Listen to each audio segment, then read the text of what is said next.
नमस्कार दोस्तों, स्वागत है आपका विद्याधाम चैनल में। जैसा कि आप सभी जानते हैं, अभी एसआईआर की प्रक्रिया यूपी समेत 12 राज्यों में चल रही है और लोग डॉक्यूमेंट्स को लेकर थोड़ा परेशान हैं।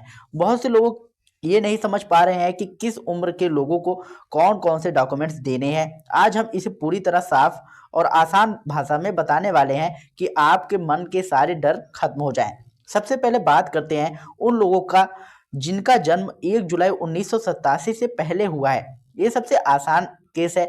नागरिकता अधिनियम 1955 के अनुसार 1987 से पहले जन्मे सभी लोग अपने आप भारतीय हैं।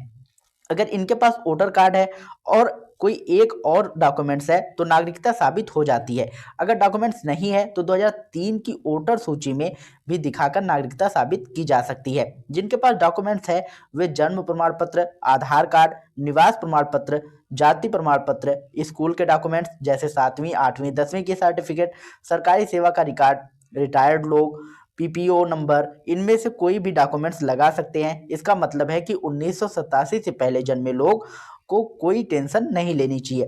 कुछ लोगों ने पूछा कि अगर माता या पिता का जन्म 1987 से पहले है और 2003 की वोटर सूची में उनका नाम नहीं है तो क्या जन्म प्रमाण पत्र बनवाना जरूरी है?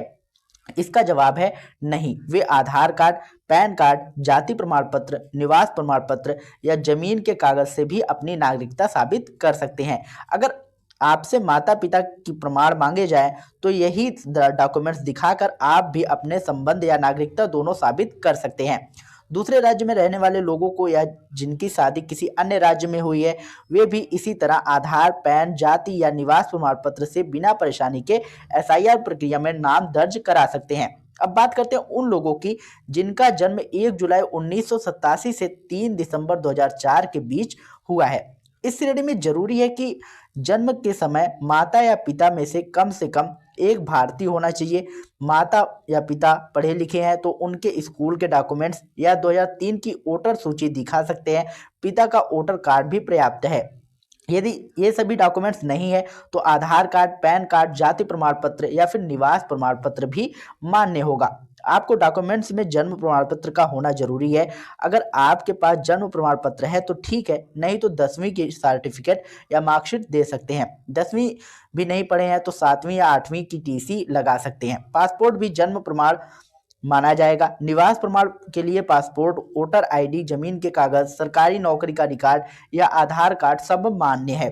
अगर आधार भी नहीं है तो माता पिता या डॉक्यूमेंट्स देना।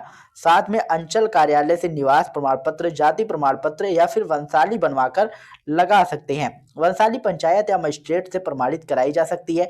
बिजली बिल, गैस पासबुक, माता पिता का आधार भी मान्य निवास प्रमाण है। ठीक है। अब तीसरी श्रेणी है जिनका जन्म 3 दिसंबर 2004 के बाद हुआ है। इन लोगों के लिए नियम थोड़ा कड़ा है। इस श्रेणी में माता और पिता दोनों का भारतीय होना प्रमाणित करना अनिवार्य है। दोनों के डॉक्यूमेंट्स लगाना जरूरी है। इनमें से 2003 की वोटर सूची में आपको नाम होना जरूरी है। जाति प्रमाण पत्र, आधार कार्ड, स्थानीय प्रमाण पत्र, जमीन के कागज, पासपोर्ट या पैन कार्ड सब मान्य है। आपकी ओर से अगर आप पढ़े लिखे हैं तो 10वीं की सर्टिफिकेट देना होगा। यदि पढ़े लिखे नहीं हैं तो जन्म प्रमाण पत्र अनिवार्य है।